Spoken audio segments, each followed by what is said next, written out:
Bienvenidos y bienvenidas a Cosmos Mujer, un espacio creado especialmente para ti, mujer. Aquí conectamos cuerpo, mente y alma para acompañarte en cada etapa de tu vida. Te ofrecemos movimiento, inspiración y conocimiento para que te descubras, te fortalezcas y te empoderes. Soy Pilar Budiel, graduada en Ciencias de la Actividad Física y Deporte y directora y cofundadora del Centro de Entrenamiento FSC Fitness and Performance en 2013 y creadora del proyecto Cosmos Mujer en 2018. Y en este espacio exploraremos juntas temas de salud, bienestar, asociado a una de las herramientas más potentes que existen, el ejercicio físico. Porque ser mujer es un viaje increíble y Cosmos Mujer está aquí para entrenarte, guiarte y celebrar contigo cada paso. Prepárate para transformarte desde adentro y conquistar tu universo personal. Comenzamos este viaje juntas. Bueno, Luis, buenas tardes. Hola. Muchas gracias por venir, por estar hoy aquí. Me hace mucha ilusión este momento, este podcast que voy a hacer contigo, ¿no? Es algo que tenía muchísimas ganas, así que lo primero, darte las gracias por haber hecho el esfuerzo de venir desde Sevilla. Y bueno, Luis, para quien no te conozca, eres licenciado en Ciencias de la Actividad Física y del Deporte, doctor. Eres investigador y actualmente también docente en una universidad en Sevilla. Antes de nada, me gustaría saber de ti, Luis, algo que siempre me he preguntado, ¿qué te ha traído al mundo de la fisiología? Pues, por supuesto, agradecerte de forma recíproca que me invites, y es para mí un placer estar aquí, no es esfuerzo ninguno, es un honor compartir contigo esta charla. Y la fisiología es interesante que me lo pregunte porque cuando la gente, los estudiantes y las estudiantes de ciencias del deporte, normalmente siempre se especializan, bueno, es común que se especialicen en una especialidad deportiva concreta, o algunos que van a quizá a la educación física, otros gestión deportiva. Y cuando yo estudiaba en su momento me preguntaban, sí, pero ¿qué deporte hace? Y yo decía, no, a mí lo que me gusta es la fisiología. Sí, pero fútbol, baloncesto, no, fisiología.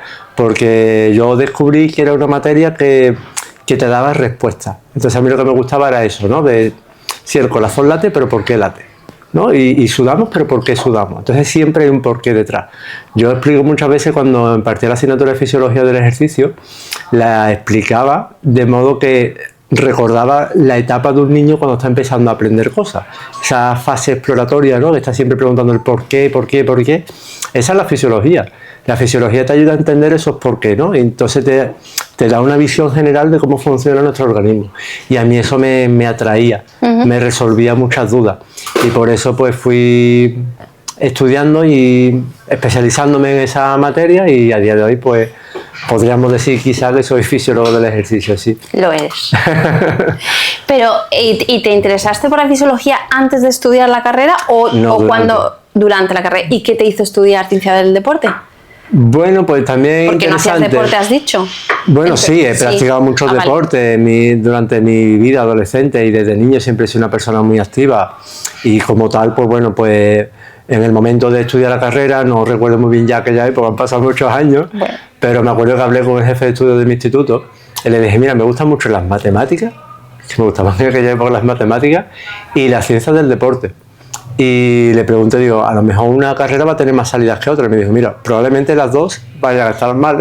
Fíjate ahora. Con lo cual intenta desarrollar aquello que más te satisfaga a ti, como que tengas ganas de estudiar. Y me decanté por la ciencia del deporte y a día de hoy pues lo que he seguido estudiando, ya formándome primero fui maestro de educación física, luego hice la licenciatura en su tiempo, 2 másteres que tengo en ejercicio y salud y el doctorado en ciencias de la salud, que es lo que desarrollé. ¿Y hay alguna persona en toda esta carrera que te haya inspirado, como me has inspirado tú a mí en este... bueno. Para, digamos, un poco, ¿no? Pero bueno, también me gustaría decirlo, que eres una persona, estoy hoy aquí contigo porque realmente tú me has inspirado en la carrera, ¿no? Cuando he estudiado y me has motivado a entrar en el mundo de la investigación, que después hablaremos un poco de ese proyecto que estamos haciendo. ¿Quién ha marcado para ti algo importante importante o haya marcado un hito en tu vida, un punto de inflexión que haya sido relevante para ti? Pues hay muchas personas que me han inspirado, como tú dices, me alegro de haber podido ejercer, espero que haya sido positivo esa influencia sobre ti, seguro que tú ya venías inspirado de casa, que tú eres una persona muy inquieta y activa. Para mí ha sido un gusto que estemos trabajando juntos en este momento. Pero probablemente un punto de inflexión importante fue cuando yo contacté con el catedrático de Fisiología del Ejercicio, el doctor José López Chicharro, que es un referente en el ámbito de la fisiología del ejercicio, y fue de una manera muy curiosa, porque si me permites te cuento que en aquella época, porque hace ya bastantes años, pues yo en mi vida personal, parece raro, pero yo no tengo ni siquiera WhatsApp, pero sin embargo estoy ahí con una cuenta de Instagram que más o menos pues me gusta divulgar información y tal. Pero fíjate que en mi vida personal soy un poco más analógico. Y yo trabajaba en una empresa de teleformación relacionada con el deporte y un compañero tenía un blog, en aquella época un blogspot, que subía contenido a diario. Y me dijo, te tienes que hacer una cuenta de Facebook. De Facebook creo que se llevaba en aquella época. Me la hice. Una de las primeras personas que empecé a seguir fue José López Chicharro. Y al poco tiempo, fíjate la casualidad, que él publicó una noticia que buscaba una persona que supiera de formación online, que era lo que yo trabajaba, y que tuviera experiencia en fisiología del ejercicio. Ostras. Me puse en contacto con él, tuvimos una entrevista y empezamos a trabajar juntos, que estuve trabajando en su plataforma durante muchos años, dirigiendo junto a él, por supuesto, el departamento de formación. Entonces, sin duda, eso ha sido una experiencia muy positiva para mí y al final ha sido mi director de tesis, o sea que un punto de inflexión probablemente de una persona cuya calidad profesional es por todos conocida y calidad humana que he tenido también la oportunidad de conocer, pues puede que incluso supere a la profesional, o sea que imagínate. Sí, la verdad es que me encanta, vamos. Soy súper fan de él. Así que él ha sido una suerte y sí, total, haber trabajado con él y conocerlo de primera mano, sí, sin duda. Y qué importante, Luis, encontrar esas personas, ¿verdad? En nuestro camino, por lo menos para mí, cuando antes lo estábamos hablando, ¿no? Que yo que estoy empezando a meterme ahora en el mundo más de investigación y demás, no digo, jolín, me encanta la ciencia porque me parece una cosa tan importante que hace falta tanto, ¿no? Y sobre todo para seguir avanzando, para seguir mejorando nuestras intervenciones, pero que tú estés en el camino y te encuentres con esas personas que están alineadas contigo y que te ayuden, en este caso como yo contigo, ¿no? O sea, que para mí eres como que la persona que me está ayudando a seguir avanzando en este camino que yo no tengo ni idea, que estoy aprendiendo ahora y que te suponga a ti algo que te esté sumando, qué importante. Porque también es como todo, en todos los ámbitos hay personas pues, que con esta profesión buscan otro tipo de cosas, que es ganar dinero, porque a día de hoy tienes que ser, tienes que ser muy, muy, muy, muy malo para que no te vaya bien. Porque como el ejercicio vende solo, además tú decías al principio, ¿no? Cuando me has dicho, jolín, cuando decidí las dos carreras, matemática o tal, tenían como la misma salida. Y yo digo, jo, en aquel momento, ¿qué diferencia con el día de hoy? Que no sé en qué año sería, pero a día de hoy el ejercicio físico, o sea, todo el que estudia ejercicio físico, si se lo monta bien, va a tener una gran salida, porque hoy en día, ¿no? Como... De hecho, yo creo que eso puede ser incluso un arma de doble filo, porque hay un autor que dice que cualquier idiota puede hacer sudar a otro idiota. Con lo cual, por eso te digo que puede ser un arma de doble filo, porque en realidad es muy fácil que una persona llegue a un centro de entrenamiento y entrene y se vaya a su casa satisfecha. Ahora, el caso es que ¿qué ocurrirá a largo plazo con el organismo de esa persona, ¿no?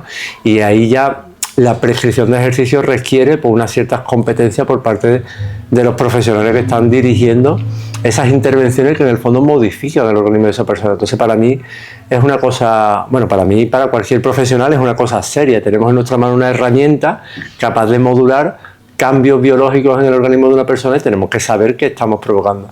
Por eso hay que saber utilizar esta herramienta, el ejercicio físico. Claro, por eso, aunque seas, pues es un poco lo que te digo, ¿no? Que realmente, siendo profesional del ejercicio, Luis, no nos podemos dedicar a todo, ¿no? Yo, por ejemplo, que estoy muy especializada, tengo más experiencia en el mundo del embarazo y el posparto, si ya una mujer embarazada, y yo se lo digo a ella, porque muchas veces es como, no, modifico, no, esto no es solamente modificar, esto es que tu entrenador tiene que saber que tú ya de base estás haciendo cambios fisiológicos a nivel cardiovascular, respiratorio, a nivel biomecánico, anatómico, todo. Hormonal, todo.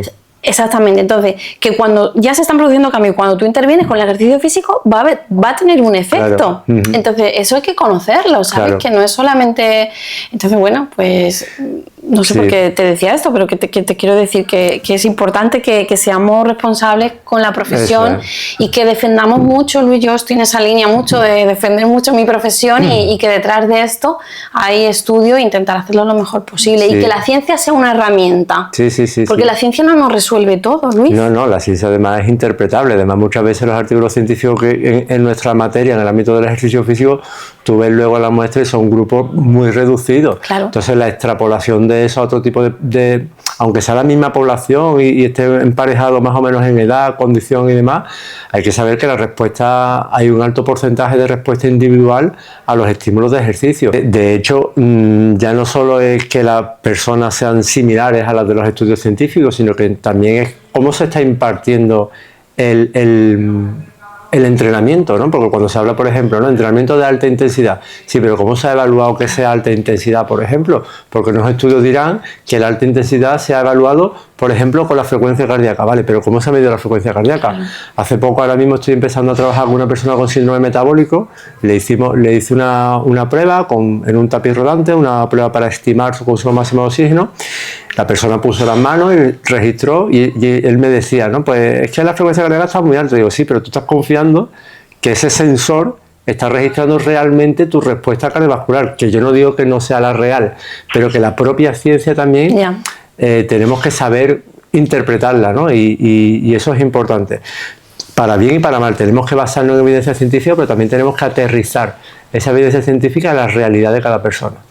Y además también hay una cosa que yo le digo mucho a mis alumnos, con el ámbito del ejercicio, es que nosotros tenemos que intentar, los profesionales del ejercicio, pensar al revés.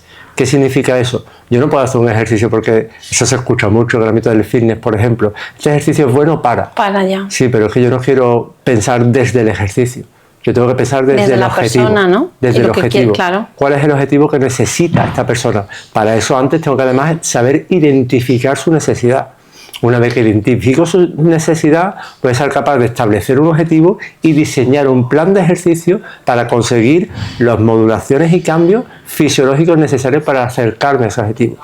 Entonces, el ejercicio se piensa después, no antes. Totalmente. Qué difícil. Yo cuanto más estudio, Luis, parece que menos sé, te lo prometo, porque es difícil, ¿no? Y aparte que no siempre tenemos todas las herramientas para ver qué está pasando, porque eso es otra. Claro. Realmente tú estás interviniendo y estás haciendo, imagínate, tú haces tu evaluación, intervienes y demás, pero tú ¿cuántas herramientas tenemos para medir de manera que realmente está pasando lo que está pasando? ¿Cómo sabemos que esa persona mejora su resistencia a la insulina? Ya, eso, bueno, hay índices que te lo determinan, pero sí, que pero también tendremos que hacer analíticas también, claro. Es decir, que es un proceso complejo que no es solamente, no depende solamente de nosotros, ¿no? Entonces, bueno. Mira, decía Punset, Edward Punset, un gran divulgador científico de nuestro país, de España, que las personas somos diferentes por la mañana y por la tarde, pero bioquímicamente. Porque las moléculas se modifican en nuestro organismo. Entonces, incluso una propia analítica de sangre está reflejando pues una fotografía de cómo estás tú ese día. Ese momento. Pero es que a lo mejor tú luego tienes un par de semanas diferentes en cuanto a estilo de vida, estrés, estímulo de ejercicio físico, lo que sea, y tu bioquímica puede cambiar.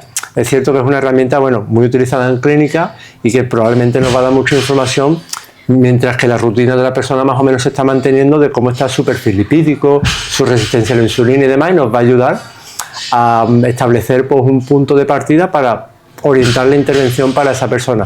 Pero que incluso esa misma herramienta también tenemos que ser conscientes de en qué momento se ha registrado.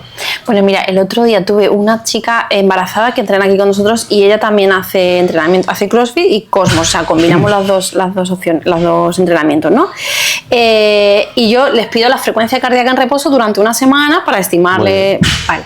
Entonces, había un día que me dice que veo 80 y el resto eran 60, 65 y empiezo a ver, digo, no me cuadra, digo, ese día te pasó algo y dice, pues curiosamente es el día que fui al ginecólogo y estaba muy nerviosa, claro. Y dije, yo misma Luis dije, jolín, qué diferencia, ¿sabes? Fue un día y dices tú, qué diferencia, entonces que hay que tenerlo en cuenta y saber este tipo de cosas, ¿no? Imagínate que me hubiera dicho ella, pues yo tengo 80 y le hago la estimación en base a 80. Claro, y fue ese día, simplemente. Y fue ese día, claro, ¿sabes? Porque una mujer deportista a mí me chocó muchísimo, digo, Sí. Se eleva las pulsaciones, pero me parecía muy raro, ¿no? Entonces, sí, por eso está bien que contrastemos incluso el mismo dato, pero en alguna medición más. Claro. Eso en el método científico nosotros solemos hacerlo muchas veces con un retest, para saber que la medición es válida, claro, que registra aquello que quieres, para lo que está diseñado, ¿no? Aquello que quieres medir, sí.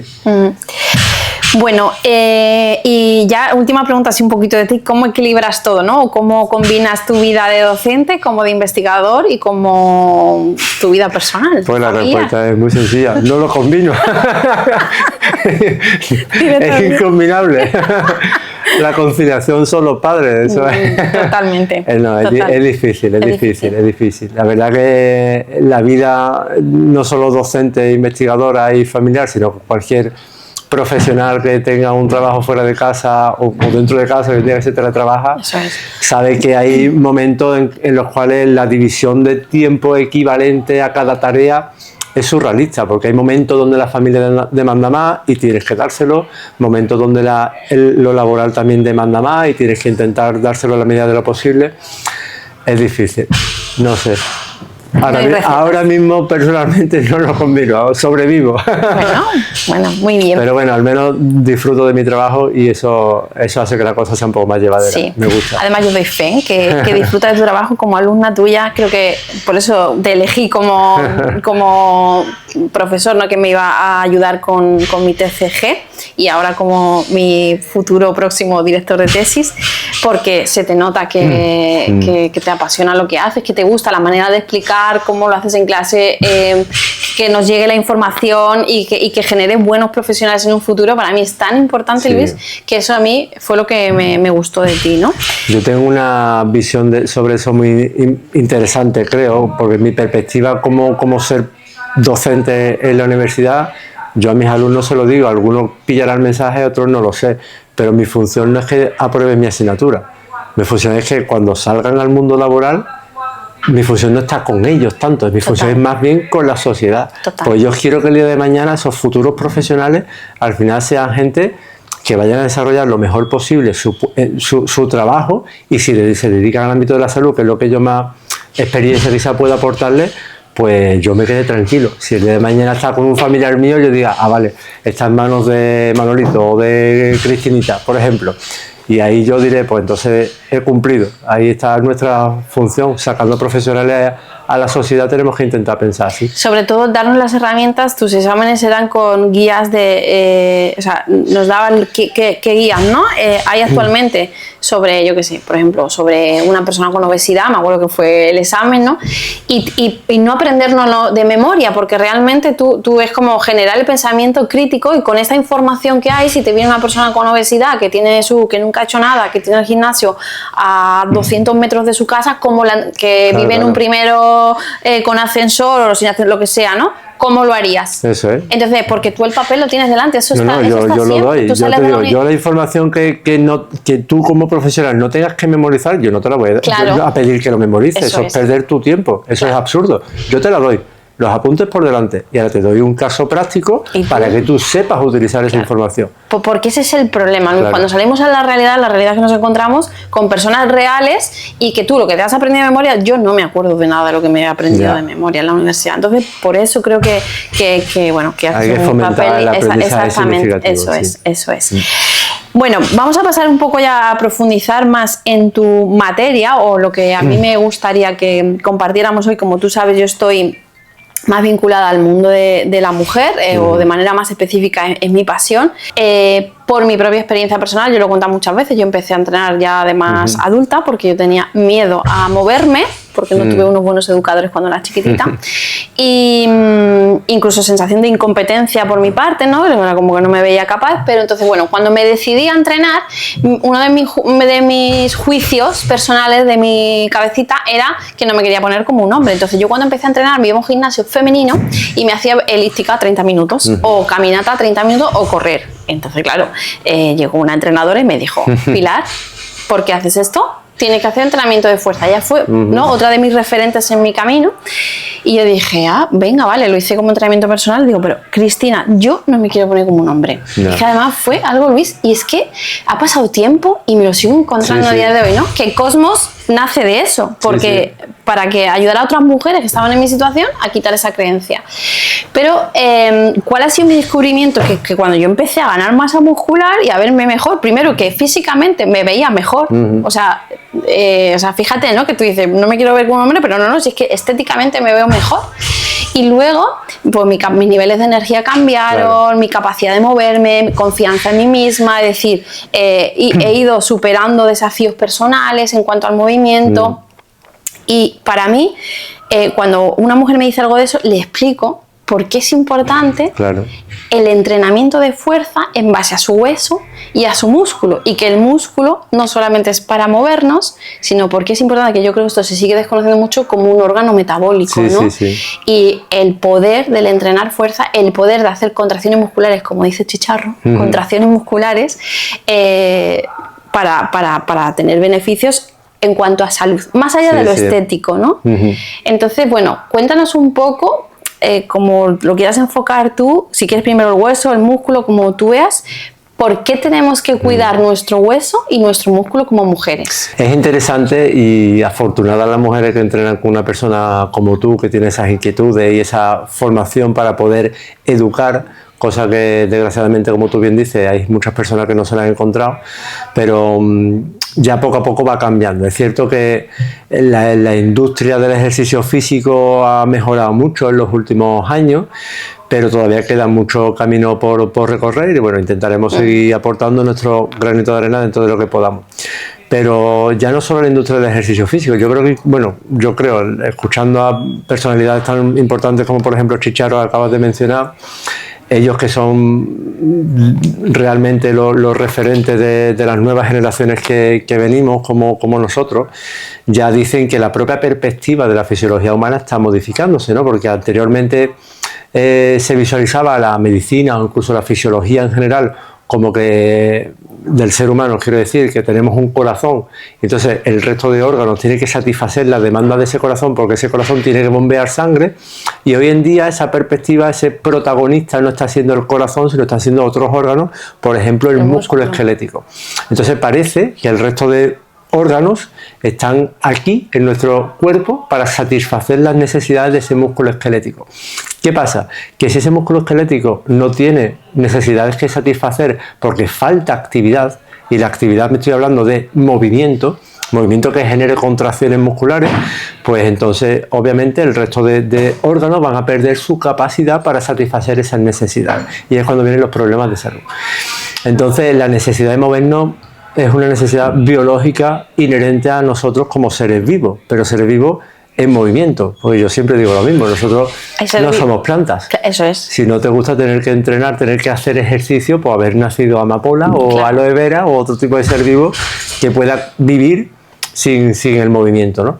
Entonces nosotros estamos no obligados, porque tampoco quiero generar esa visión negativa, pero sí que estamos diseñados para movernos. Yo sí diría obligados a movernos. Sí, yo también. Yo muchas veces he publicado tajantes. Por lo menos es cierto que muchas veces en mensajes divulgativos es necesario irte al otro extremo para empezar a despertar conciencia. Y yo muchas veces también lo he puesto en mis redes sociales, que moverte no es una opción, es una obligación.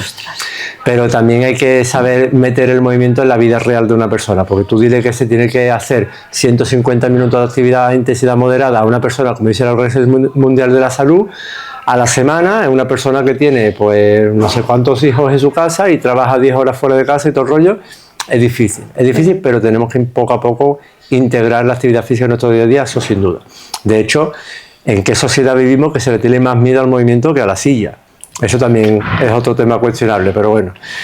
En cuanto a la importancia de movernos y generar contracción muscular, salud ósea y muscular específicamente en la mujer, aunque es prácticamente extrapolable a cualquier persona, pues es importante entender cómo funciona el hueso como tal y cómo funciona el músculo como tal. El músculo pues es un órgano que está diseñado para generar movimiento, contraerse. Esa contracción va a generar también, pues va a atraer las palancas óseas a las que se inserta o donde origina, para que el esqueleto como tal pues pueda moverse, ¿no? Pero se sabe que además del movimiento, ¿no?, que es la función principal que se le ha asignado clásicamente al músculo esquelético, pues hoy en día conocemos que ese movimiento es el mismo factor desencadenante de muchas otras funciones que el músculo esquelético desempeña en nuestro organismo. Entonces se habla del rol endocrino, por ejemplo, que tiene el músculo esquelético. Eso significa que el músculo, cuando se contrae, pues está fabricando, sintetizando y liberando al torrente sanguíneo una serie de miocinas, que es como se llaman, digamos que es una especie de hormona, no podemos llamarle hormonas porque no proceden de una glándula, y que van a viajar por la sangre para tener efecto a nivel multiorgánico en otros órganos de nuestro organismo. Claro, esos otros órganos necesitan de esas miocinas para regular muchas de sus funciones, pero si no hay actividad muscular, pues esas no solo es que no se fabriquen, sino es que además se pueden fabricar otras que pueden tener efectos perjudiciales para nuestra salud. De ahí la importancia del movimiento, resumido de forma bastante breve. Además también, si pensamos en el movimiento como tal, para que pues, un músculo se contraiga y genere movimiento de las palancas óseas donde se origina o donde inserta, pues esa contracción es un tirón, ¿no? Como si yo te doy la mano, te pego un tirón, y si yo de forma repetida estoy pegándote tirones, tú a la larga o a medio plazo te adaptarás y dirás, hostia, me voy a preparar porque me viene un tirón y quiero prepararme para que estos tirones pues no agredan, no sean peligrosos para mi función estructural.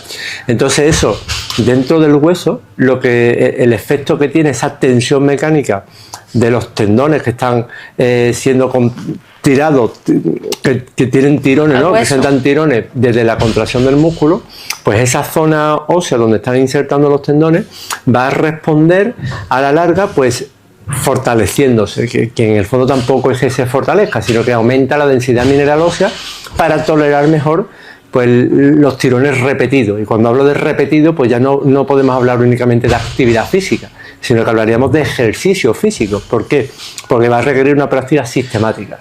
No bastaría, obviamente va a ser mejor que no hacer nada, pero no bastaría con hacer ejercicio pues una vez de forma esporádica, sino que tenemos que intentar pues hacerlo de forma sistemática, planificada, y si es con un objetivo pues aún mucho mejor, claro.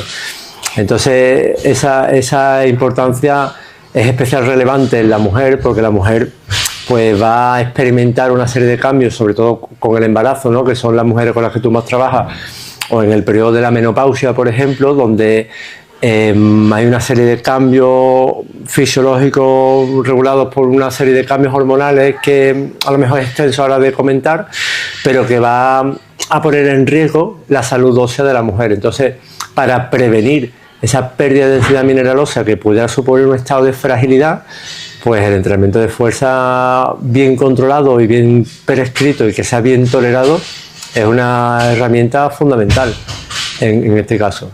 Y además no solamente, ideal, Luis, es empezar cuanto antes. Claro, pero sí. Porque claro, yo muchas veces me planteo, digo, jolín, yo a veces me digo, habré empezado tarde, pero luego digo, no, porque realmente, yo en mi caso, desde que empecé a entrenar, no recuerdo un momento de haber dejado de entrenar en todos los años desde que empecé. Además, desde el día 1, que me hice 21 días como un desafío inicial, lo superé y jamás he dejado de entrenar. Evidentemente con descansos, pero es que yo me voy de vacaciones y estoy activa totalmente. Y el entrenamiento de fuerza, bueno, es que el domingo el domingo que tenía un examen, tenía que estar en Sevilla pronto, me levanté pronto a correr, pero ¿sabes por qué? Porque mi cuerpo lo necesita. Te prometo, Luis, era una sensación que digo, es que el que no lo vive, una sensación tan buena de decir, necesito irme a correr, a moverme. Y cuando llegué era como, wow, qué maravilla, ¿no? Entonces, un poco esto porque, claro, la importancia de la periodicidad, Luis, y la importancia de aumentar los niveles de tiempo practicando ejercicio físico, disminuir el tiempo que pasamos sentado, porque yo, por ejemplo, que estudio mucho, paso muchas horas sentada, yo me doy cuenta y digo, jolín, es que ¿cuánto tiempo llevo sentada, no? Entonces, no es lo mismo una persona que lleva muchos años entrenando y entrena de manera muy frecuente a alguien que lleva muchos años entrenando y entrena 2 veces en semana, o alguien que no entrena nada. Entonces, para mí es importante esa frecuencia, Luis, porque yo, que estoy muy metida en el día a día con las mujeres, yo detecto unos niveles muy pésimos, pero muy pésimos, y cuando venimos aquí mujeres de, pues eso, 40 años que nunca han hecho nada, y bueno, bendito que te has empezado ahora. Qué bueno si con 40 ya no paras, Claro, claro. Un poco esa es la idea, ¿no? Que bueno, que aunque lleguemos tarde o vayamos un poquito más tarde o ya estemos en menopausia o en periodo que sea, bueno, empezar siempre es bien, mejor que no hacer nada. Sí. Porque el músculo va a responder, ¿cierto? Sí, sin duda.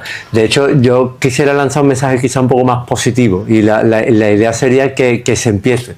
Totalmente. Ya no podemos mirar atrás, pero vamos a celebrar el momento de empezar, el lugar, pero obviamente si se empieza antes, pues mucho mejor. De hecho, hay un pico de desarrollo del SIDA mineralosa que se la tienen las niñas, que se origina más o menos en torno a los 12, 14 años aproximadamente, que si alcanza ese pico de forma lo más alta posible, luego la pérdida, aunque tenga una misma pendiente, vamos a partir de un punto más alto. Entonces, el efecto que tendría una posible pérdida de densidad mineralosa va a ser más pequeño si partimos de un punto de partida más alto. Eso es. Para eso tenemos que fomentar que las niñas, los niños también se van a beneficiar, pero específicamente las niñas, ya que estamos hablando de la salud de la mujer, pues sean activas pues las edades más tempranas, estamos hablando pues de 8, 10, 12 años, y hoy en día desgraciadamente hay cada vez más ocio sedentario.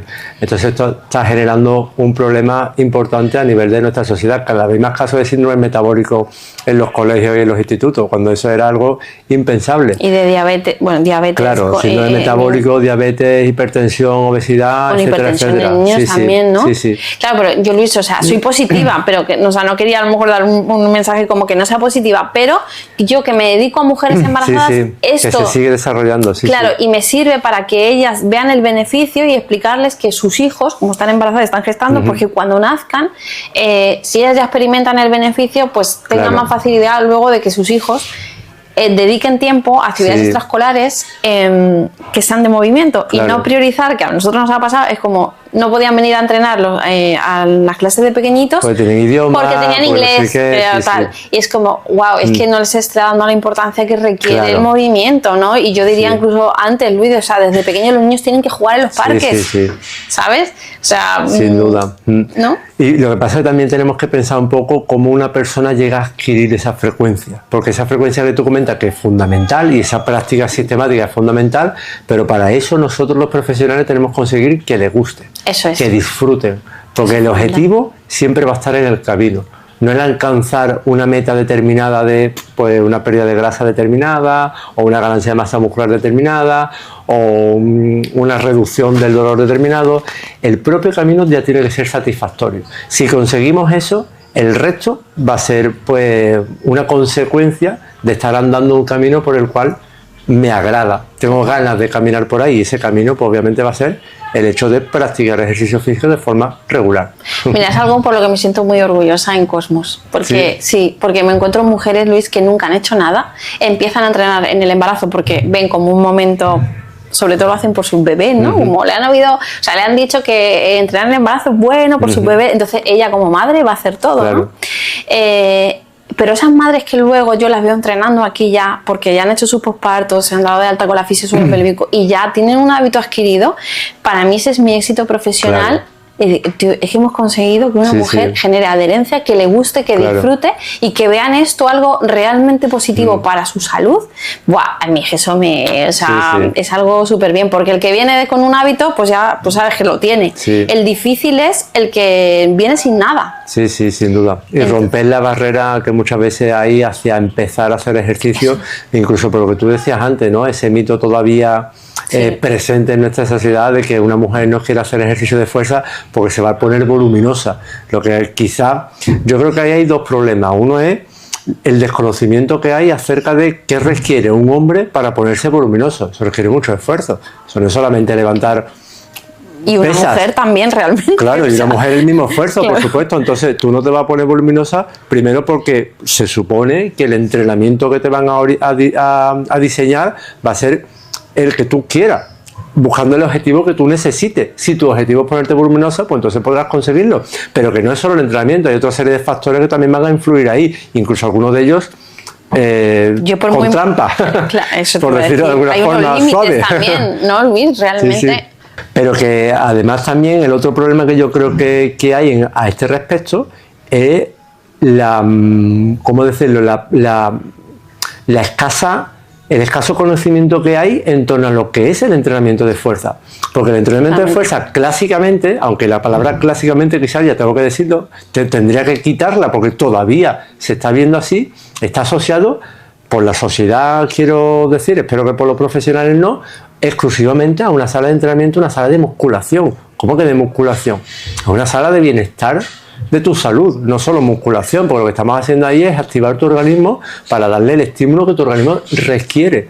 Pero no es un entrenamiento de fuerza como clásicamente se ha visto asociado al fisioculturismo. Eso es una parte de un abanico, de un espectro de posibilidades enorme. El entrenamiento de fuerza es que pues, una abuela juegue con su nieto y lo pueda levantar, o una abuela, o un abuelo, o una persona mayor, o una persona con poca movilidad, gane movilidad para su día a día. Eso se consigue con entrenamiento de fuerza. Y eso no tiene por qué estar exclusivamente asociado a... pues a eso, a levantar pesas, a ejercicios repetidos, a ejercicios hasta el fallo muscular. No, no, no. Eso es una parte muy pequeña de lo que realmente es el entrenamiento de fuerza. El entrenamiento de fuerza es una activación muscular consciente dirigida a un objetivo determinado. Y poco a poco ir progresando. Claro, si claro, no, claro. Si nos quedamos siempre con el, que eso también yo lo explico, Luis, no nos podemos quedar siempre trabajando con el propio peso corporal o las banditas. Es decir, si queremos mejorar hay que progresar. Sí, también partiendo de una persona que está sana, evidentemente luego hay que ver los contextos, pero que hay que progresar, porque si no al final no generamos ese estrés, claro, ¿no? O rompemos esa homeostasis, ¿no? que realmente es el entrenamiento. Eso es. ¿No? En el momento que ya nos adaptamos a una carga leve, con la cual quizás que también es algo muy común, ya quizás no tanto, ya la industria del fitness ha modificado un poco los patrones estéticos quizás de la mujer y ya se busca un poco más un entrenamiento de fuerza enfocado a cierta ganancia de masa muscular, pero en los 90, por ejemplo, con los típicos vídeos de aeróbic de Jane Fonda y demás, pues era una pesita rosa de 1 kilo, que está genial, que yo no digo que no, pero que no podemos establecer una carga baja por defecto, sino una carga que sea la necesaria para estimular los cambios fisiológicos que el organismo necesita. A mí me gusta mucho, Luis, no sé qué opinas tú, pero que me gustaría hacerte dos preguntas. Una es, ¿qué opinas tú del entrenamiento de fuerza, que ahora hay una corriente muy fuerte? Yo me encanta entrenar fuerza, pero también es verdad que veo como... Tengo la sensación de que vivimos en polos, es decir, o todo aeróbico, bueno, sí, malamente dicho, ¿no? Pero realmente lo que conoce todo el mundo como ejercicio aeróbico, o ahora solamente fuerza, o fuerza sí o sí. Y cuando le vas a decir a una mujer que tiene que caminar, que tiene que correr, que tiene que montarse en una bici o lo que sea, sí, de carácter cardiorrespiratorio, es como, eso no se lo han contado. Es decir, tío, es que nos estamos yendo, entonces, ¿qué pasa con el entrenamiento cardiorrespiratorio? Sí. ¿No? Y esa es una pregunta, esa polarización, ¿qué opinas tú en cuanto a la fuerza que se está posicionando muy fuerte? Entonces yo creo que los entrenadores debemos de modular un poco también y no olvidar esa otra parte que es importante, sí, porque forma parte de la condición física. Y luego dentro de los rangos, ¿no? Es decir, para mí es muy importante trabajar todo, Luis. O sea, para mí es importante trabajar altas cargas como bajas cargas, porque no podemos estar todo el día trabajando hasta la extenuación. Sí, sí. Es decir, no podemos estar todos, si yo entreno 6 días en semana, no puedo estar todos los días levantando altas cargas, porque también tengo que recuperar. Claro, claro. ¿No? Entonces, ¿qué opinas tú? Esas dos preguntas, ¿no? Si tú eres de esto o eres más polarizado, ¿dónde te ubicas tú? Mira, yo tu criterio profesional. Yo soy de lo que mejore la calidad de vida de una persona. A mí eso es lo que me interesa, que la persona viva lo mejor posible y que si yo le puedo ayudar con el ejercicio físico, pues ayudarle. Entonces, desde ese punto de vista, tenemos que saber identificar cuáles son las necesidades de movimiento que una persona tiene en su día a día. Y si nosotros pensamos, si cualquier persona piensa en su día a día, en realidad hay un conjunto que son realmente los componentes de nuestra condición física. Hay un componente de fuerza muscular, hay un componente de resistencia muscular, un componente cardiorrespiratorio, un cierto componente también de amplitud de movimiento, de estabilidad, de velocidad, de agilidad, con lo cual el entrenamiento debería estar enfocado a la mejora de todos estos componentes. Centrarnos exclusivamente en uno de ellos es una polarización que probablemente haga que no tenga tanta transferencia a la vida diaria de una persona.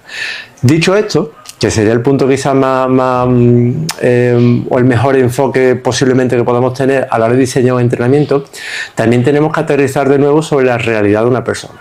Entonces, la polarización, desde mi humilde punto de vista, quizás está bien cuando me veo obligado a priorizar. Claro, ahí sí. polarizo cuando tengo que priorizar. Si tengo una persona que tenga una necesidad inherente de trabajar la fuerza muscular, entonces sí, y tengo 2 momentos de 10 minutos a la semana, pues probablemente me decante por hacer entrenamiento de fuerza. Totalmente. Y en una fase quizás más avanzada, cuando haya conseguido cierta ganancia, empezará a presentar estímulos de entrenamiento diferentes. Pero fuera de esa necesidad, probablemente no sea el enfoque más adecuado. Claro, pero es que este es el matiz. Claro. Esto también es lo que hay que explicar a las personas, porque muchas veces si tú no se lo explicas, ella tiene en su cabeza que tiene que hacer fuerza, aun teniendo tiempo. Te lo digo porque es que yo me lo encuentro en mi día a día. O sea, más allá de la circunstancia de que lo que tú dices, si tengo que priorizar, por supuesto, entrenamiento de fuerza, ¿no? Que yo priorizaría en fuerza también.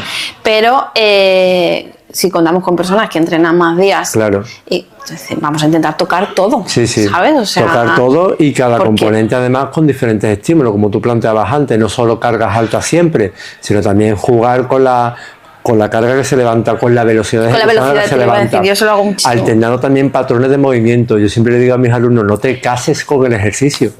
No te puedes casar con un ejercicio, no, este ejercicio es que es muy bueno para, que no, cásate con el patrón fundamental de movimiento que tú quieres mejorar. Y ahora diseña un ejercicio, una acción que mejore ese patrón de movimiento, ya sea con los recursos a los que tengas a tu alcance, pero tú tienes que mejorar los patrones fundamentales del movimiento, ahí tiene que estar el enfoque. Y esos patrones fundamentales de movimiento en nuestro día a día, pues probablemente haciendo empuje, de tracción, de rotación, cargar peso, etcétera, lo vamos a hacer a veces con más carga, a veces con menos carga, a veces a más velocidad y a veces a menos velocidad. Pues entonces el entrenamiento tendría que también alternar y jugar con esa dosificación diferente de los estímulos. Sí. Qué difícil. Yo lo veo. No, es bonito. No, es muy bonito, Luis, pero sí, pero que yo de verdad, o sea, me planteo, digo, tío, es que es tan bonito porque es una herramienta tan potente. Yo además que hablo del ejercicio y, bueno, las chicas que entrenan conmigo me lo notan porque yo en cada clase suelto alguna píldora de algo, ¿no? Claro, pero porque me gusta ir más allá de lo estético o de lo puramente que ven fuera, que eso está muy guay, y que bendito también estética, Luis, porque eso es otra cosa que también a veces se demoniza. Oye, no, señores, yo empecé a entrenar por estética y mírame, hoy en día entreno por estética y por salud, y creo que tampoco es negativo. Al final es, oye, si la persona viene por estética, pues bendita estética. Si ya se está moviendo, ese es su motivo, ¿no? Hoy en día, de hecho, probablemente uno de los motivos por los que la gente más sale de su casa para hacer ejercicio puede ser motivos pues qué bueno, que busquen cambios estéticos. Claro. Y por supuesto modulaciones en la composición corporal. Si hay un entrenamiento más o menos regulado, es muy probable que haya. A mí, que trabajo más en el método de la salud, quizá me gusta más que el cambio estético sea una consecuencia de un trabajo bien hecho, de que el camino, como hablábamos antes, pues lo estemos caminando. Pero va a venir, y el cambio estético llega. Pero el hecho de utilizar la estética está genial como motor, pero hay que tener también cuidado a la hora de ponerlo como objetivo, porque como objetivo único, mejor dicho, porque eso puede hacer que el cambio pues tarde en llegar y eso sea perjudicial para la adherencia y demás. Entonces hay que saber utilizarlo. Yo muchas veces también hablo de que el cambio, de que entrenes no para modificar tu estética exterior, sino para modificar tu estética interior. Eso te lo dije en clase alguna vez. Entonces ahí me meto pues en cambios de perfil lipídico, en sangre, todo ese tipo de cosas que no se ven por fuera, pero que están ya ocurriendo en el organismo de una persona. Pero Luis, mira, con la estética, por ejemplo, por ponerte un poco de ejemplo, yo que trabajo con mujeres posparto también, muchas quieren recuperar su cuerpo. Yo ya en el embarazo empiezo a trabajar sobre esa idea, que cuando vayamos al posparto nunca vamos a ser las mismas, porque el cuerpo se transforma, y mi experiencia es que el cuerpo no llega, mi experiencia por lo que ellas cuentan, no llega a ser nunca igual, porque ya eres otra persona, ¿no? Has gestado y va a haber muchos factores que han influenciado. Entonces, vienen muchas veces por estética para recuperar, y entonces yo les explico que el entrenamiento les va a ayudar muchísimo, pero que no tener como objetivo que yo no le digo, yo no te aseguro que vayamos a volver, pero sí se lo digo y digo, bueno, qué bueno, o sea, hay que explicarlo. Vamos a trabajar en ello, pero no pongamos como único objetivo ese, porque podría llegar la frustración, que es lo que en última instancia querríamos evitar. También, te quiero decir que también es una manera de abordar cuando vienen con la estética, pues ser claros y decirlo, oye, mira, no sabemos, porque yo no sé cómo va, porque es que la posparto cada una es un mundo, eso sí que es una historia, eso sí que es difícil, Luis, y por ahí ya te digo que investigaremos también cosas, porque hay muy poco, ¿no? En mujeres posparto súper poco. hay un componente también de la condición física del que no estamos hablando, o del que muchas veces se ignora, que es la estabilidad. Hombre, no, es que ese es la guinda, como dices ahí tú. Deberías de contarnos un poco qué idea tuviste y qué estamos haciendo, quizás interesante. Vale, pues mira, Luis, bueno, como tú sabes que yo soy súper inquieta, y llevo bastantes años trabajando con mujeres, ¿no? Pues al final me di cuenta que está estudiado bastante la condición física, la componente de la fuerza, la componente de actitud cardiorrespiratoria, pero dije, wow, ¿qué pasa con el equilibrio, no? Entonces, ya de por sí en mujeres embarazadas hay poco. No hay suficiente, ¿no? Y yo me planteé, digo, jolín, ¿y qué pasa con el equilibrio? Entonces me di cuenta que realmente es un campo totalmente... Además es como el gran olvidado, porque yo observo que el equilibrio no se entrena. O sea, tú vas a un gimnasio y tú no ves a la gente en general haciendo ejercicios de equilibrio, más allá de que hagas un trabajo unipodal o alguna historia, pero no como un objetivo de equilibrio o estabilidad en sí mismo, ¿no? Y eso fue lo que, no sé cómo me surgió, que lo hablé contigo, ¿no? Pero dije, jolín, pues esto en las mujeres embarazadas se produce un cambio, o sea, para mí es una componente muy importante. ¿Por qué? Porque el centro de masa se desplaza. Entonces, ya, no solo que se desplaza, es que se desplaza día a día, o sea, me refiero que a medida que crece el embarazo, que crece tu bebé, ¿no? Pues ese centro de masa se va desplazando y eso va haciendo que tu cuerpo produzca o haga reajustes posturales anticipatorios todo el rato, se están acomodando a esa nueva situación, que además yo creo que lo hace con una inteligencia que es bestial, porque, bueno, me encantará ver cuando veamos los resultados de lo que estamos haciendo, Luis, porque yo creo que el cuerpo es tan sabio, tío, que lo hace tan bien, ¿no? Pero, ¿qué pasa? Que, claro, modifican su pisada, o sea, se tiende a abrir la pisada para su base de sustentación, ampliarla y que el centro de masa permanezca dentro del apoyo, y además el arco plantar tiende a aplanarse, por eso los pies también a veces dicen, me ha crecido una talla, yo les explico, te ha crecido sí, pero por esto, ¿no? Por la relaxina, que también hace que se relaje toda la musculatura, hay mayor lasitud, entonces, claro, ya van caminando con un apoyo diferente que ellas a nivel propioceptivo, o sea, ellas lo hacen inconscientemente, pero ahí hay un mecanismo, Luis, de propiocepción bestial, que a mí me interesa mucho conocer, que hace que su cerebro reciba tan rápido los cambios y sea capaz de reajustar tan rápido, y tú ni lo has pensado, ¿no? Ella ni lo piensa. Entonces, ¿cómo va cambiando? La idea que nos surgió era cómo va cambiando, bueno, que tú me ayudaste, porque realmente dije, yo no sé cómo te lo planteé. Bueno, fue el tema de tu trabajo fin de grado, que hicimos esa revisión sistemática de... Había muy pocos ¿qué literatura científica hay al respecto de quién se ha preocupado de investigar cómo está la estabilidad en mujeres embarazadas y cómo influiría el ejercicio físico específicamente sobre este componente? Y a raíz de ahí, pues después de la revisión, viene la intervención. Claro, porque vimos que había muy poquito. Poner en práctica, Y luego, Luis, o sea, estamos diciendo mujeres sanas, ¿vale? Pero es que yo tengo muchas mujeres que no están, a ver, están sanas, pueden hacer ejercicio, pero muchas mujeres con circunstancias que también serían interesantes investigar, ¿no? Porque, bueno, no solamente entrenan mujeres sanas. Claro, sí, totalmente, ¿no? Entonces, ¿qué estamos haciendo en este proyecto que nos hemos embarcado? Es medir el equilibrio y la estabilidad en primer trimestre, segundo trimestre, tercer trimestre, incluso posparto, y ver cómo va cambiando, ¿no? Eso es. Y en base a eso poder ver también si el ejercicio físico como intervención podría mejorar o minimizar el riesgo de caída. Correcto. Que hay como un 30%, según autores, 27-30% de riesgo de caídas en mujeres embarazadas, con lo que ello conlleva, ¿no? Claro, claro. Y por eso a mí me parece interesante, Luis, porque digo, es que ni yo misma le daba, creo que la importancia que a día de hoy me doy cuenta que tiene. Yo siempre he trabajado el equilibrio, pero más como un factor asociado al suelo pélvico que como el equilibrio en sí mismo. A día de hoy ha cambiado mi perspectiva. Claro. Yo a raíz de hacer la revisión dije, hostia, es que esto más allá del suelo pélvico, de todos los estabilizadores y demás, es como, es que es fundamental evitar una caída. Sin duda. Porque yo les digo, mira, ya no es que te caigas, o sea, o que le pase algo a tu bebé, es el fastidio que conlleva, ¿no? Porque para que le pase algo a tu bebé tiene que ser un traumatismo muy gordo. Pero que ¿qué conlleva que tú te hagas un esguince, te rompas, Claro. ¿sabes? Tengas yo qué sé, te tengan que escayolar, operar incluso, imagínate, de una caída, estando embarazada. Sí, sí, sí. Es un problema... Es un problema serio, sí, sí. Un problema serio. Yo solamente he tenido una chica y fue en pandemia, Ujú. que se hizo, no sé si fue la muñeca o el codo, no recuerdo muy bien, y parió y todo, y fue un fastidio. Además que es un momento también donde la salud ósea Claro. está también viéndose comprometida porque hay una serie de recursos que se están destinando a la alimentación del bebé, con lo cual pues, los órganos de la propia mujer gestante pues está sacrificándose para darle lo que el bebé necesita. Entonces ahí la salud ósea también está muy comprometida. Obviamente el ejercicio ayudará a minimizar la pérdida, pero es importante tener en cuenta que hay un cierto grado de vulnerabilidad de la madre en ese caso por satisfacer la demanda de su bebé.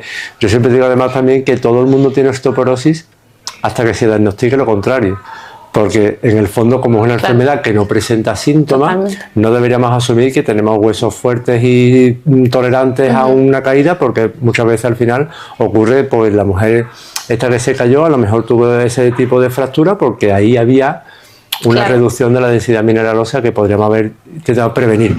Pero independientemente de lo del hueso, lo importante es poner el foco en la estabilidad, como tú tuviste a bien vislumbrar y empezar a enmarcarte en este proyecto, y yo tengo la suerte de ayudarte a desarrollarlo, porque sin duda es un componente de la condición física que la literatura científica ha estado quizás un poco ignorado, pero que tanta repercusión tiene sobre la prevención de caída y sobre otros aspectos del día a día de una mujer y de cualquier persona, ¿no? Bueno, y es que tú fíjate, Luis, o sea, yo ya me estoy planteando, digo, qué bonito es el pie, te lo juro, porque, claro, del pie parte todo. Sí, sí. Entonces yo me planteo, digo, cuando estamos recogiendo muchos datos, y bueno, esto yo me lo planteo como un proyecto a largo plazo, porque nos va a permitir tener unas muestras grandes para poder hacer conclusiones, ¿no?, estadísticamente potentes o que realmente sean fuertes, ¿no?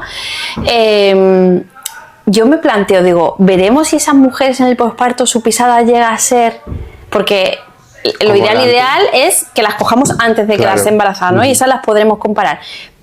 ¿El cuerpo llegará a un estado en el que sea igual o no? Y entonces, si es que no, tú fíjate como esa mujer ya solo caminando cambia su posición, Claro. es decir, del pie parte todo, Luis, de tus puntos de apoyo.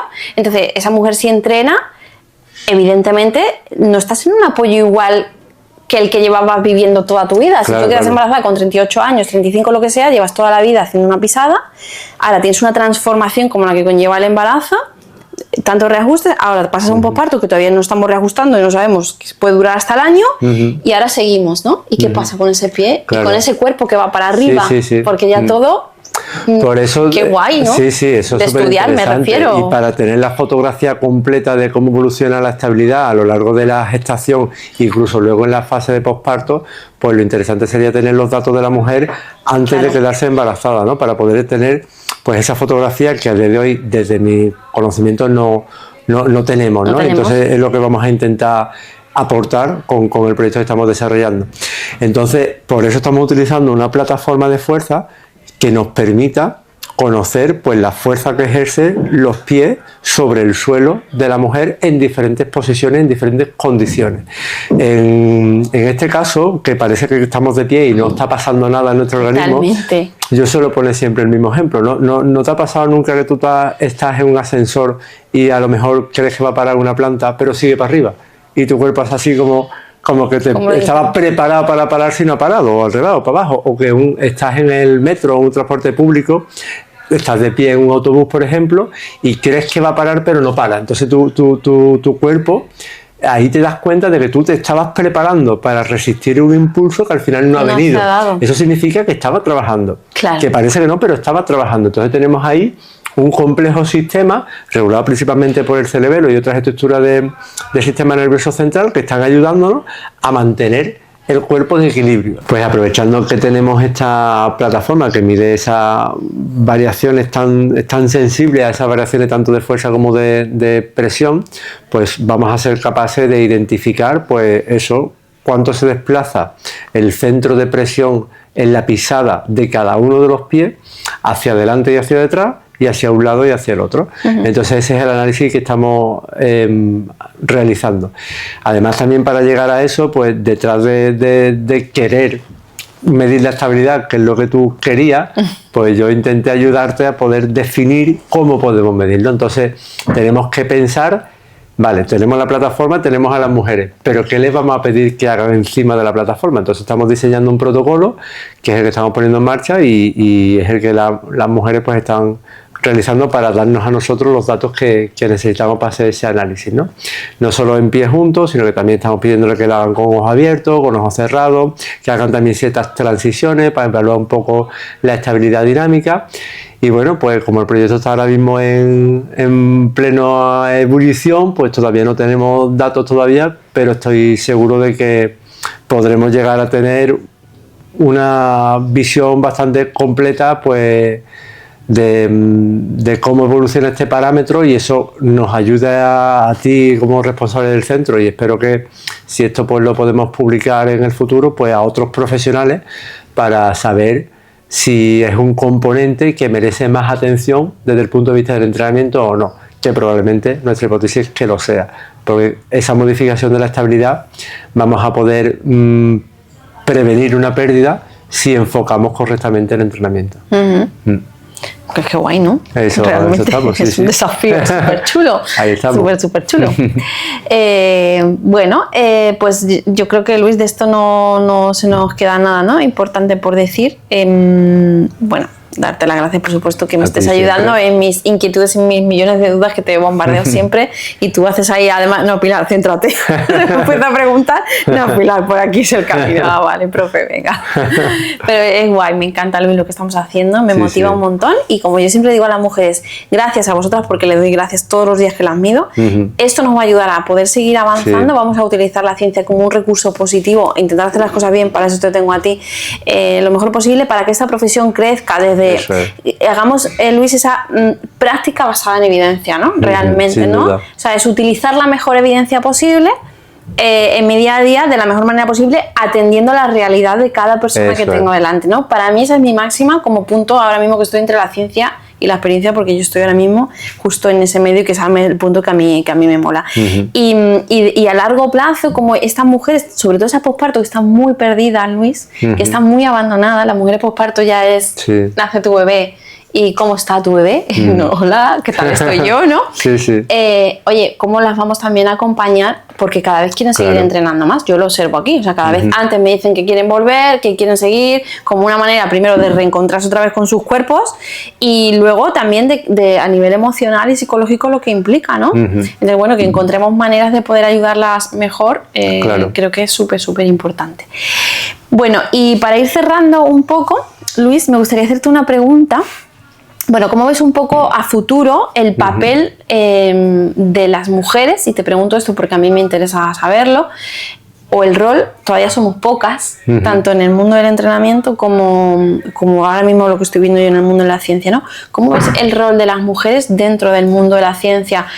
Porque también es que hemos estado poco estudiadas. O sea, hemos estado poco estudiadas como sujetos de estudio, ¿no? Y también como personas activas que intervenimos en ciencia directamente y que investigamos, ¿no? Equipos de investigación y demás. Pues es interesante que plantees eso, porque hay de hecho publicaciones científicas al respecto que estudian por qué no se investigan las mujeres en el ámbito de las ciencias del ejercicio, y las conclusiones a las que llegan en líneas generales, porque la fisiología propia de la mujer dificulta la tarea de investigación, porque muchas veces no es fácil controlar unas variables, sobre todo hormonales, que no hay tanta variabilidad en el hombre. Entonces el camino fácil, digamos, es estudiar el hombre, pero eso es un error, porque extrapolar lo que se conoce en cuanto a la fisiología del ejercicio en hombre a la mujer, pues puede, de hecho induce a error, no es la aproximación más precisa, ¿vale? Es la vía que tenemos principalmente, pero no es la forma quizás más precisa. Entonces ahí tenemos todavía los investigadores mucho camino que recorrer. Yo he intentado poner en marcha investigaciones con mujeres, tengo ahora uno que se va a publicar próximamente sobre cómo influyen diferentes tipos de ejercicios, diferentes volúmenes de ejercicio, porque yo quería estudiar la dosis mínima efectiva para la síntesis de una inmunoglobulina, entonces estaba interesado en el sistema inmune. Casi nada. Y fue una muestra de mujeres, que quería investigarlo específicamente en mujeres, pero todavía queda mucho camino. Y el rol de las mujeres en la investigación, pues si tenemos a bien que los que tienen que abrir las puertas a las mujeres la abran, pues creo que es una cosa más política que de competencia, porque sin duda la mujer está mucho más preparada que el hombre, sobre todo en el estudio de la propia mujer, porque que haya un foro de medicina donde se hable de embarazo y no se invite a una mujer que ha estado embarazada o que puede estarlo, quizás es un sesgo de información importante. Entonces, la parte empírica, tú que has dicho también mucho ahora, el equilibrio entre la ciencia y la experiencia es importante. En ese sentido, quizás la voz de la mujer debería estar mucho más presente en el ámbito científico y en cualquier profesión realmente. O sea, no debería de haber distinciones. Total. Qué bien, Luis. Cuando yo te planteé esto, ¿te motivó? ¿El estudio de tu trabajo? ¿Qué fue lo que te motivó? Hombre, a mí haberte tutorizado el trabajo fin de grado para mí era un sinónimo de que seguro que iba a ir bien, porque trabajar con una alumna como tú es realmente sencillo, porque tú eres una alumna ejemplar, entonces eso fue para mí fácil, trabajar contigo me motivó. Y cuando tú, que eres una persona que tiene mucha experiencia con mujeres embarazadas, porque regentas este centro desde hace ya más de 10 años y tienes esa parte empírica tan importante, tú detectas esa necesidad, es porque la necesidad existe. Entonces, ayudarte a identificar la necesidad, que es lo que hicimos con la revisión, una vez que hemos concluido que falta información, es que el camino natural era continuarlo y ahora es conocer cómo está ese parámetro que no se ha investigado para luego poder diseñar en el futuro intervenciones que mejoren ese parámetro si es que detectamos que está disminuido. Entonces, es una línea de investigación que tú misma has planteado, yo simplemente he echado onda contigo. Qué guay. Bueno, ¿y qué consejo darías a personas como yo o más jóvenes que yo incluso, que están estudiando, que son tus alumnos actualmente, en base al mundo de la investigación? Porque a mí me parece un mundo, como te decía, muy bonito, pero hay cosas que no son tan bonitas y está bien decirlas. A lo mejor no sé si yo quedaré bien o no quedaré bien, pero hay cosas que no están tan bien, que habría que mejorar. Pero ¿qué le dirías a una persona, a un alumno que te dice: oye, Luis, ¿qué opinas de la investigación? Estoy pensando en dedicarme a esto, porque también la investigación está poco valorada por parte... Yo no estoy muy metida, pero también es verdad que sé que es algo que no está muy bien compensado, ¿no? El trabajo que se hace, o sea, no está totalmente... En España no somos, no recuerdo el país, lo leí una vez, pero estamos muy atrás con respecto a otros países en cuanto a cuánto dedicamos a investigar. La verdad que la investigación, yo no soy un investigador experto ni mucho menos, pero por la experiencia que tengo, la investigación puede llegar a ser hostil de muchas maneras, pero también es el camino correcto para acercarnos a las lagunas de conocimiento que hay. Entonces, ahí tenemos que intentar ver por qué queremos resolver esas lagunas, y la respuesta normalmente viene para mejorar nuestra profesión, ¿no? En este caso, si no hay transferencia a la sociedad, pues muchas veces la investigación carece de sentido. El problema es que los propios instituciones valoren el número de publicaciones en lugar de otros aspectos más cualitativos, como el efecto que esa publicación ha tenido sobre la población a la que se dirigía, ¿no? Afortunadamente un poco está cambiando. Hay veces que sí que se está valorando más la parte quizás cualitativa que cuantitativa.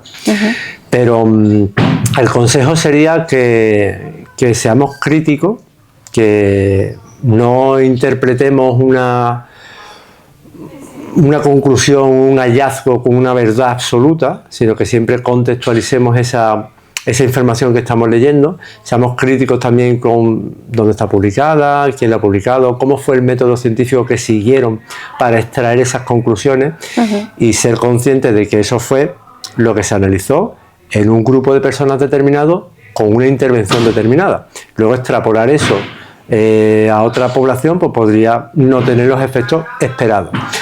Y quizás que tengan paciencia, que también es algo importante, pero que piensen que la investigación, la naturaleza de la investigación debería ser identificar una necesidad y diseñar una manera para resolverla. que eso sería pues el diseño de un método científico, que es lo que yo te ayudé a ti para desarrollar nuestro proyecto. Muy bien. Y una rutina para algo tuyo final, una rutina que no perdonas en tu día. ¿Una rutina que no perdono en mi día? No sabría decirte. Pero a mí me gusta mucho despertarme temprano y tomarme mi café revisando pues un poco, ya no solo lo laboral, sino leyendo un poco de las novedades que hay en mi materia. Me gusta mucho la fisiología del ejercicio, entonces intento estar al día, ¿no?, en la evidencia que se está publicando y demás. Y a veces es media hora, a veces puede ser un poco más de tiempo, pero ese momento de calma matutina en mi casa lo valoro mucho. Sí. Ese era el momento en el que tú me contestabas los emails por la mañana, que me llegaban. Probablemente, te llegaba 5:32 de la mañana. Por la mañana el mensaje de respuesta de Luis. Mi momento de lucidez. Era este, ¿no? Y ya que has dicho lectura, domínanos un libro o una lectura. Pues mira, hace poco leí un libro que creo que es muy interesante. Me gusta mucho la lectura de divulgación científica y este libro me gustó especialmente porque es un libro sobre medicina, pero un poco sobre filosofía de la medicina. Es de un doctor de Argentina, se llama Daniel Flichtentrey, si lo pronuncio bien, y se llama Cerebro Clínico. Entonces, desde su experiencia como médico en consulta, aborda una perspectiva de la medicina y de la salud en general que tiene en cuenta la realidad de la persona, que muchas veces lo que precisamente en la investigación se ignora. Entonces es una lectura que a mí me gustó mucho y que quizá al ser poco conocida pues es una lectura interesante para recomendarla. Qué guay, pues nada, mi cesta a la compra irá a ese próximo libro. Bueno, Luis, ¿qué decirte? Muchas gracias. A ti siempre. Te lo digo siempre en privado, pero bueno, te lo digo ahora también un poco de cara a las redes. Agradezco muchísimo haberte conocido, agradezco mucho a la vida que te haya puesto en mi camino, porque me hayas despertado esa motivación, porque me facilites poder seguir mejorando en mi trabajo, ¿no?, día a día, me enseñes cosas, aprendo muchísimo contigo, por tu santa paciencia conmigo, porque ya sabéis que pregunto mucho, pero tengo la cabeza siempre ahí demasiado, quizá a veces demasiado, pero bueno. Pero creo que es un honor que haya personas como tú en nuestra profesión, que nos inspiren a los que vamos viniendo detrás, que nos hagan ser mejores profesionales y que nos mantengan siempre pues, con esa coherencia y el no irnos con lo que hay ahora tanto en redes sociales de querer ganar dinero a toda costa, porque tenemos una herramienta que gana dinero casi por sí sola, ¿no? Entonces no, vamos a ser éticos atendiendo a nuestra profesión, y creo que tú eres un claro reflejo de ello. Creo que voy a aprender mucho y espero que no te canses de mí. Bueno, gracias. Así que nada, gracias. A ti por invitarme y por esa palabra que no me esperaba, pero bueno, que de verdad que es un placer trabajar contigo, lo haces todo muy fácil, y resolver dudas es algo que si está en mi mano vas a contar siempre conmigo. Así que gracias a ti por dejarme que te ayude con tu proyecto y por invitarme hoy. Muchas gracias.